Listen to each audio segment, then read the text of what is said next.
안녕하세요. 행복최면사 청명입니다. 여러분은 이 공황장애라는 이 말을 들어본 적 있으시나요? 요즘에 많이 듣잖아요. 특히 연예인들이 방송에서 말할 때마다 저는 공황장애 걸렸어요. 얼마 전에 이경규, 개그맨 이경규, 그리고 가수 김장훈, 예전에 이병헌도 그랬던 것 같고, 또 정용돈, 기타 등등 수많은 연예인들이 공황장애를 겪었다, 그런 말들을 많이 해요. 그러면 왜 공황장애 걸릴까요? 연예인이라면. 그리고 제가 말씀드린 연예인은 돈도 엄청나게 많이 벌잖아요. 그리고 많은 사람들로부터 사랑도 받고 명예도 있고 또 권력도 있잖아요. 또 자기가 좋아하는 일을 하는 것 같잖아요. 그런데 왜 공황장애라는 그 심리가 생길까요? 즐거운데. 이 말은 겉으로는 즐거울지 몰라도 실제로는 아주 고통스럽다. 저는 공황장애의 정의를 죽음에 대한 공포라고 생각을 해요. 왠지 나도 모르게 죽을 것 같은 심리적 압박감에 빠지면 그때 어떻게 돼요? 정신줄을 놔버려요. 그때 심장이 터질 것처럼 그래요. 그때 기절을 할 것 같아요. 그때 아무것도 할 수 없는 그 무기력증에 빠져버린 거예요. 마치 내가 귀신을 엄청 무서워해요. 제가 귀신을 엄청 무서워하는데 12시에 할 수 없이 공동묘지를 지나야 돼요. 그 산을 넘어야 돼요. 그때 제 심리 상태가 어떨까요? 이렇게 계속 두리번거리겠죠. 그러다 갑자기 뭐가 후다닥 하면 그때 하면서 전 기절하겠죠. 그거를 공황장애라 그래요. 저 사람 보는 것을 무서워해요. 왠지 사람들이 나를 비난하는 것 같고 욕하는 것 같고 나를 죽일 것 같아요.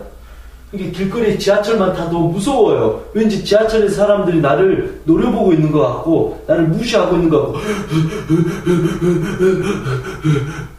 이렇게 되는 거예요. 저는 사람들 앞에서 말을 하거나 발표를 해야 되는데 사람 앞에만 서면 심장이 터질 것 같아요. 그런데 할 수 없이 이렇게 섰는데 처음부터 버벅거리고 사람들이 나를 왠지 비난하는 것 같고 목소리도 안 나오고 그럴 때 엄청난 고통, 죽음에 대한 공포, 머릿속이 하얘져 버리는, 모든 걸 왠지 놔버릴 것 같고 당장 쥐구멍이라도 들어가서 숨고 싶을 정도의 심리적인 압박감, 공포, 불안, 두려움이 순간 찾아와서 나를 덮어버리는 순간 우리가 빵 되는 거죠. 그런 걸 일종의 이제 공황장애라고 저는 생각을 해요.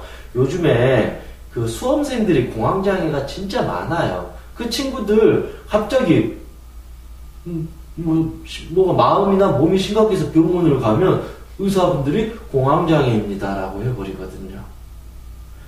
시험 보는 그 과정이 극심하게 스트레스가 되면서 내가 감당하지 못하면 어떻게 해요? 놔버릴 수밖에 없는 거예요. 내가 이거를 감당할 수 있으면 잡을 수 있는데 감당하지 못하면 결국은 이걸 놓을 수밖에 없잖아요. 그렇잖아요. 그런데 억지로 잡고 있어요. 그럼 어떻게 돼요? 같이 이제 절도하는 거죠. 이제 이처럼 이 공황장애라는 것은 우리가 현실적인 그 스트레스나 그 두려움, 그 공포를 스스로 멈추지 못하고 취해버림으로써 나 역시도 도망가지도 못하고 맞서 싸워 이기지도 못하는 아주 무기력한 상태가 되어버리는 것을 바로 공황장애라고 그러는 거죠.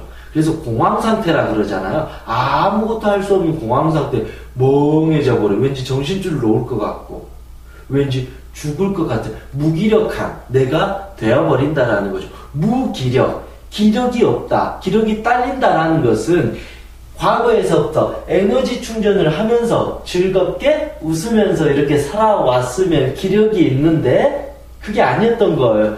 억지로 힘들어도 참고 자기 자신을 채찍질하면서 매일 야근하면서 자기 자신을 학대하면서 못 쉬게 하면서 먹는 것도 줄이게 함으로써 지나치게 강박적으로 자신을 트레이닝 시키고 성공하기 위해서 공부 잘하기 위해서 너무 거칠게 대하다 보니까 내가 약해져 버린 거예요.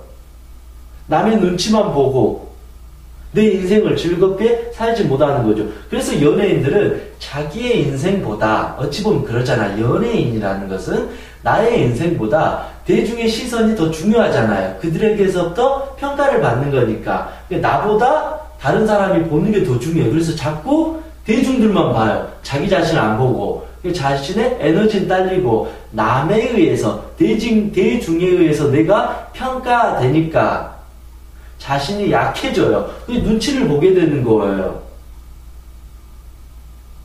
그러니까 인기가 올라갈 때도 두렵고 인기가 내려갈 때도 두려운 거예요. 올라가면 더 부담스러워요. 더 잘해야 되겠다라는. 근데 인기가 내려가면 그때 이제 우울증이나 어떤 우울증이 시작되면서 이제 자살 충동, 그런 공황장애, 그런 어떤 안 좋은 마음의 병이 이제 생긴다라는 것입니다. 조금 이제 공황장애에 대한 소두가 좀 길어졌습니다. 생각보다 이 공황장애가 단순하지 않아서 전 그래요. 공황장애에 있는 사람이 겉으로는 욕심이 없는 것 같지만 또 아주 욕심이 많고, 공황장애에 있는 사람들이 상당히 열정적인 것 같은데 이면에는 또 무기력증이 있고, 공황장애에 있는 사람들이 자신감이 있는 것 같으면서도 생각보다 소극적이고 내성적인 성향도 있는 것 같고, 의외로 저는 이게 공황장애를 보면서 단순하게 보지 않는 거예요. 뭔가 다양한 여러 가지 심리가 감당하지를 못할 정도로 쌓여 있다 보니까 공황이 찾아오지, 그냥 하루 이틀 그냥 단기간에 트라우마로 공황장애는 생기지 않는다. 아주 오랜 시간부터 누적되다가 비로소 그때 터지게 되는, 저 역시도 저는 초등학교 때부터 공황장애를 겪었던 것 같아요. 그때는 이게 공황장애인지조차도 몰랐는데, 이게 초등학교 때부터 아주 큰 상처나 트라우마를 계속 겪다 보니까, 특히 저는 사람에 대한 공황증이 있었던 것 같아요. 누가 조금만 나에게 안 좋은 느낌을 주면 그때부터 심장이 터지면서 죽을 것 같아요. 저녁 내내 잠을 못 자요. 매일매일 무서워요. 길거리 가서 사람 보면 깜짝깜짝 놀래요. 초등학교 때부터 저는 공황장애를 느꼈던 거예요. 그런데 저희 집 부모님은 그런 거에 대해서 모르니까, 그리고 저 역시도 내가 왜 그러는지조차도 모르고 살아왔던 것 같아요.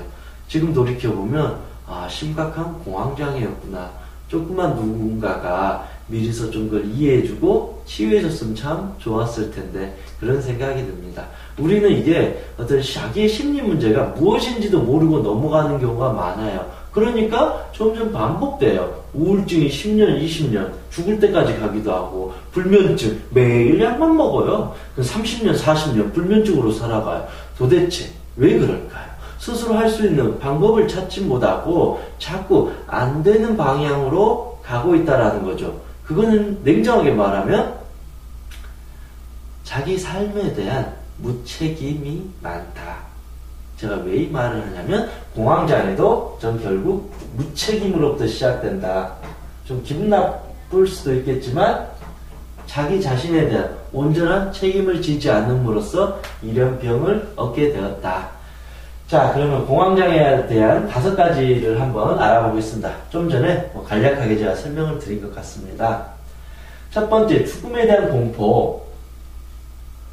인간이 가장 두려운 건 죽음이에요. 우리가 어떤 종교를 믿는 이유도 가장 큰 원인 중에 하나가 저는 사후세계인 것 같아요. 내가 이번 생에 죽고 나면 도대체 나는 어떻게 될까? 우리 기독교나 성당 그런 쪽으로는 죽고 나면 천당으로 가거나 지옥으로 간다 그러는 거겠죠. 불교와 같은 경우에는 자신이 지은 즉 카르마에 따라서 다음 세상을 결정짓게 된다. 그런 식으로 할 수도 있고, 어떤 사람은 죽어버리면 다 끝나버린다. 그렇게 생각할 수도 있죠. 그만큼 죽음이라는 건 두려워요. 왜냐하면 내가 완전히 없어져 버리는 거예요. 그리고 완전히 미지의 세계예요. 그럴 것 같아요. 제가 군대를 처음으로 갔을 때 그 막막함, 두려움. 아마 여성분들이 임신을 했을 때 그 아기를 낳는 그 고통, 그 왠지 그 두려움일 수도 있겠죠.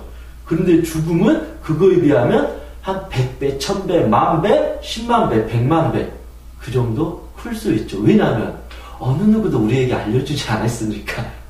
이 군인들은 야 군대에 들어가면 좀 있으면 적응하니까 괜찮아. 일주일만 있으면 괜찮아. 적응할 수밖에 없어. 국방부식엔 돌아간다라고 알려주잖아요. 애를 많이 이제 먼저 낳으신 분들은 야 그 일순간의 고통이지만 애를 낳고 나면 훨씬 더 행복하니까 괜찮다. 미리서 우리가 알고 있다라는 거죠. 그런데 이 죽음이라는 것은 우리가 알 수 없고 예측하지 못하다 보니까 더욱더 공포가 생기게 된다. 이런 죽음이 꼭 내 생명이 끝나는 것, 그것만을 죽음으로 하는 게 아니라 미래에 대한 어떤 두려움, 그 자체도 이제 죽음과 연결이 된다라는 거죠. 왜냐하면 미래에 대한 두려움이 나의 생존권과 연결되어 있기 때문에. 그래서 왜 우리가 죽음에 대한 공포가 많을까? 저는 즉 이렇게 생각을 해요. 어찌됐든 내가 지금의 내 삶에 만족하지 못하고 있다. 이 말은 아이러니컬하게 과거의 나 역시도 그렇게 행복하지 못했다. 지금도 생각보다 행복하지 못하다. 앞으로도 행복할 것 같지 않아. 열심히 살았는데 뭔가가 두려워, 불안해, 힘들어, 무서워, 힘이 없어. 그래도 해야 돼. 지쳐. 나 어떻게 해야 돼? 두려워, 무서워, 불안해. 이게 바로 죽음에 대한 공포로 연결된다는 거죠. 자기 자신감이 상실되면서 용기가 사라지고 자기 사랑을 하는 게 아니라 오히려 자기 학대가 되어버린다는 거죠. 그래서 우리가 죽음에 대한 공포가 있는 사람은 이런 용기를 가져야 되고 자기 자신을 사랑할 수 있어야 되는데 자기 자신을 사랑하면서 에너지를 키우면서 가는 게 아니라 자꾸 자기 자신을 학대하듯이 채찍질하듯이 하다 보니까 내가 나를 채찍질을 했어요. 그러면 내가 벌벌 떨잖아요. 이게 죽음에 대한 공포인 거예요. 내가 나를 채찍질을 하면 내가 벌벌 떨잖아요. 근데 내가 어떤 일을 하려고 할 때 얘가 벌벌 떨고 있어요. 그러면 아무것도 안 되잖아요. 네. 배를 운전하고 있는데 한쪽에서 이렇게 운전해야 되는데 양쪽에서 이렇게 해버리면 안 되잖아요. 그럼 내가 이 약한 나를 사랑해줘야 되는데 이 죽음에서 꺼내줘야 되는데 내가 얘를 미워하고 학대하고 불신하고 너 왜 이렇게 바보야? 너 시험 떨어졌구나. 차라리 죽어버려라. 넌 어리석어. 넌 살 가치가 없어라고 학대를 해버리면 얘는 죽을 것 같아요. 우리의 영혼이라고 말할 수도 있고 무의식이라고도 할 수 있고 잠재의식이라고도 말할 수 있습니다.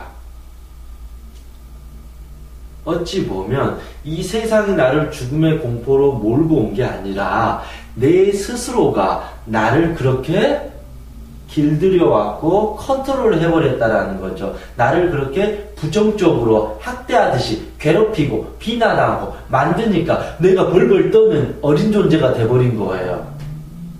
그러니까 자꾸 얘가 무서워, 엄마 살려줘, 아빠 살려줘라고 외치는 거예요. 나 죽을 것 같아. 이게 공황장애죠.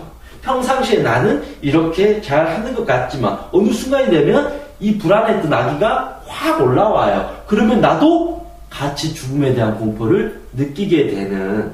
근데 우리는 대부분 현실적으로 자기 욕구, 욕심, 남한테 잘 보여야 되고 성공해야 되고 공부해야 되고 쉬지 않아야 되는 이런 집착으로 우리가 살아가요.